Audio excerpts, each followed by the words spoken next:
ఇప్పుడే అర్థమైంది. And now I request Ravikrishna గారు టు ప్లీజ్ స్పీక్. యా, అందరికీ హాయ్, ఎలా ఉన్నారు? ట్రైలర్ ఎలా ఉంది? యాక్చువల్గా మేము చేసేటప్పుడు ఏదైతే ఎక్సైట్మెంట్ ఉందో ఇప్పుడు మీ మొహల్లో చూసినప్పుడు అది మాకు నిజంగా ఫుల్ఫిల్ అయింది. Thank you so much. అంతే, నిజంగా తగ్గేదిలే.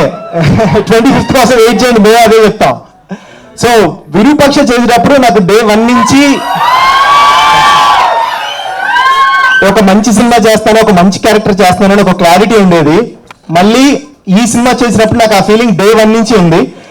Arun bro, thank you so much bro, ఈ క్యారెక్టర్ కోసం నన్ను చూస్ చేసుకున్నందుకు thank you. And Dil Raju sir, thank you so much sir, ఇంత మంచి క్యారెక్టర్ నాకు ఇచ్చినందుకు. సో ఇంత పెద్ద టెక్నీషియన్స్ పీసీ సార్తో, కీరవాణి గారితో వర్క్ చేయాలంటే రాసిపెట్టి ఉండాలంటారు. నాకు ఇంత స్టార్టింగ్ లోనే దొరికింది, నిజంగా లక్కీ. అండ్ మీ అందరి ఫేవరెట్, నా ఫేవరెట్ బేబీ, సో తనతో వర్క్ చేశాను. అండ్ అన్నిటికంటే బెస్టెస్ట్ విషయం ఏంటంటే ఇక్కడ ఆశిష్ బ్రో, దిల్రాజు గారి వాళ్ళ సన్ అనేది 1% కూడా మైండ్ లో ఉండదు.